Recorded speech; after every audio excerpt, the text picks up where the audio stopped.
I'm Izzy, and this is Under Deconstruction.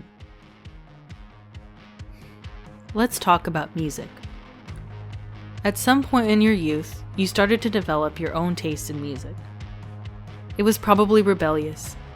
Your parents just wouldn't get it. The lyrics spoke to you even when they were about feelings and experiences that you were probably too young to understand. But in the turbulent wave of adolescence, you were emotional enough to connect with them anyway. The songs and artists you claimed as your own became the soundtrack to your life, with all its inconveniences and tragedies, bright moments and triumphs. Today, they probably fill a nostalgic space in your heart, not to mention a Spotify throwback playlist.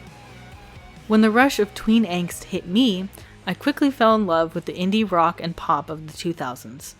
My iPod filled with the likes of Arcade Fire, Arctic Monkeys, Interpol and the White Stripes, The Strokes, Block Party, Vampire Weekend, The Shins, and Modest Mouse. Not as independent as the name suggested, it wasn't hard to find this genre on the radio in the mid-2000s. With varying proportions of post-punk and pop rock, more new bands were born, much to the annoyance of some music commentators, who declared that the indie landfill had killed rock as we knew it. Not that I knew or cared about any of that. I was just a misunderstood, somewhat pretentious teenager, and this music was everything. Wikipedia put it best when they cited Sound Recording Review, a guide to essential American indie rock. Quote, aesthetically speaking, indie rock is characterized as having a careful balance of pop accessibility with noise, experimentation with pop music formulae, sensitive lyrics masked by ironic posturing, a concern with authenticity, and the depiction of a simple guy or girl, end quote. Perfect for a teen seeking relatability with an edge. The CD booklets were filled with moody lyrics to ponder, and the punchy drums made me want to pick up the instrument myself. I actually did for a while. And thus, the indie pop and rock of that decade became the soundtrack of my coming of age. When male lead vocalists sang about girls they had lost or admired from afar, my closeted queer self sang along. Entire albums symbolized breakups. Certain songs made me think of new beginnings as I stared out the car window, feeling like I was in a movie. But it didn't take me long to realize that I hadn't been living the pop culture reality of most kids like me. Latinx kids and queer kids. I remember distinctly being accused of listening to white people music and having to pretend I was familiar with iconic Latin songs that all the other brown kids knew and loved. I remember discovering that it was somewhat of a cultural affront to be unaware of what were regarded as gay anthems by the rest of the queer community. How could I not be obsessed with queer cult icon Carly Rae Jepsen? The 90s and early 2000s brought out some of the best Latinx artists to date, from Selena to Shakira, Ricky Martin to Enrique Iglesias, and I hardly knew any of them. Well, I knew as much as the white kids in my high school Spanish classes, singing La Camisa Negra by Juanes in bad accents for some presentation or another. I just wasn't aware of these pop culture essentials the way other kids were. Me Too, an internet media company that speaks to and for young Latinos, even has a fun listicle for it. Super relatable. Unless you're a brown kid raised by a white family. Fully 100% Latina, but completely pop culture illiterate. Kylie Minogue, Britney Spears, Lady Gaga, RuPaul, Kesha. Spend a few hours on Twitter and it will become clear.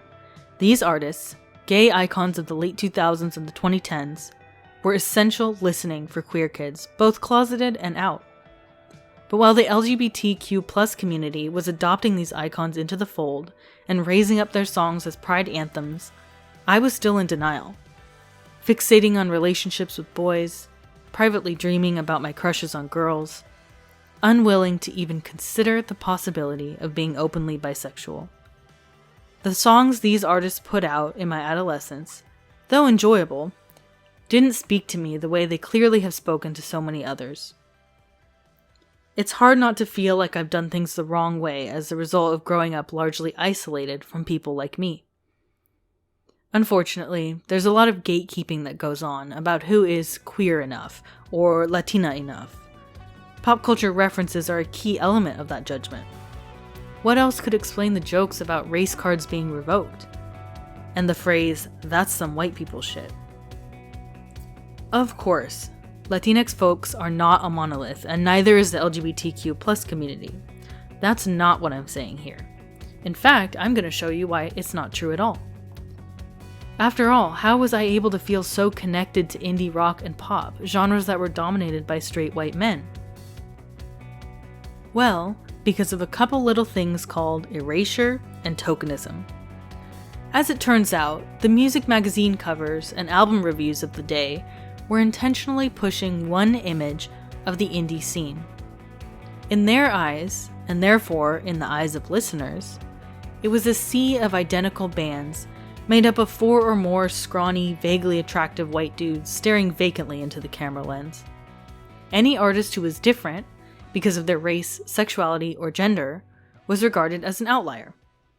But this was never the whole picture. First of all, none of the bands that populated my iTunes playlist could have even existed without the influence of the punk scene of the late 70s. As it turns out, this genre owes a lot to the Latinx community, who brought the counterculture sound alive, particularly in Los Angeles. Sarah Saeed's Pop Americana series on AJ Plus has an entire episode dedicated to the very Latinx history of punk. Bands like The Bags and Narcosis are as familiar to me as Block Party and the White Stripes. The Bags co-founder, Alice Bag herself, says in the AJ Plus video, quote, "Punk was not invented by white males, nor was it exclusively their domain. Punk was created by women, people of color, and queers, and without all of us, it would be nothing." End quote. Their music embodied the feeling of not belonging, of being out of place and mad about it. That empowered rage spoke to the queer kids, the brown kids, the weirdos and the outcasts. The search for refuge and the desire to express creativity appealed to young people in marginalized communities. With that knowledge, it's no surprise that punk rock bands of the 80s like Joy Division, The Cure, The Misfits, and The Smiths have a massive cult following among Mexicans, both in Mexico and in the United States. I had no idea that these bands, which I also loved in high school, weren't just loved by white folks, even though the bands themselves were mostly pasty English guys. The punk sound continued to evolve throughout the ensuing decades, in waves of post-punk, alternative rock, alternative dance, and more. And the wave of indie pop and rock that swept me up in the 2000s turned out to have its own history of erasing or tokenizing anyone who wasn't a straight white man. No Indie Pop Essentials playlist would be complete without Tegan and Sarah, the openly gay twin sisters who have been making iconic music in the genre since 1998. Oliver Sim and Madley Croft of the XX are both gay. And LCD Sound System could not have been part of the wave that started it all without their lead synther, Reina Rusum, a transgender woman. Despite critics' attempts to whitewash the band, the Vampire Weekend that made it big in 2008 couldn't have existed without Rostam, a multi-instrumentalist of Iranian descent who came out as gay in 2010. His decision to speak openly about his sexuality was actually inspired by Ed Drosty, a founding member of the indie rock staple Grizzly Bear. A baby of this decade's sound, and one of my all-time favorite bands, is The Drums. In 2009, frontman Johnny Pierce could be found avoiding questions about his sexuality in interviews.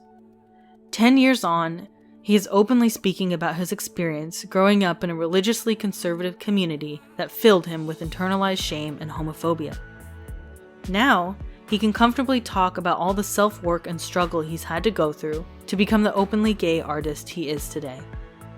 In an interview with Them magazine last year, Johnny reflected on a 2009 press interview. Quote, "I feel kind of ashamed that I didn't take that opportunity to be strong or bold. But at the same time, I have to take it easy on myself, because the context around it was different. Back then, the world of indie rock was still straight guy heavy. I am gay, and that's going to show through my art." To withhold that would be a huge disservice and a huge compromise. If I'm not talking about being gay, I feel like I'm not really being an artist. I am an artist, and I'm going to make art that reflects who I am." End quote. And finally, Block Party, one of my favorite English indie rock bands, was fronted by Kele, a gay black man who in the mid-2000s was repeatedly othered by white journalists in interviews, and unfortunately outed by a top music magazine. The dance music he makes nowadays urges political resistance and speaks to his fans in new ways, especially those of us who also didn't fit the overwhelmingly straight white guy image of the indie rock scene. He said it best himself in his own Vice article from 2014. Quote, "When Block Party started, we were told that things would be hard for us because indie rock was a predominantly straight white male world. So we were as surprised as any that our records charted and our tours sold out. We realized that the fans of the music didn't seem to have a problem with the color of my skin or sexual orientation.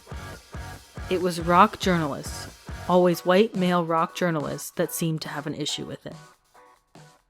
As it turns out, the soundtrack of my young life was made by and couldn't exist without people who are a lot like me. I couldn't have known it then, but I know it now. Some of the songs I loved then speak to me even more now, giving me and other fans that sense of belonging we were always looking for.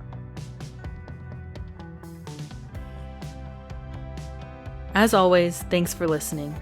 Follow us on Instagram at Under Deconstruction Podcast, and feel free to reach out if you have any comments or questions at underdeconstructionpodcast@gmail.com.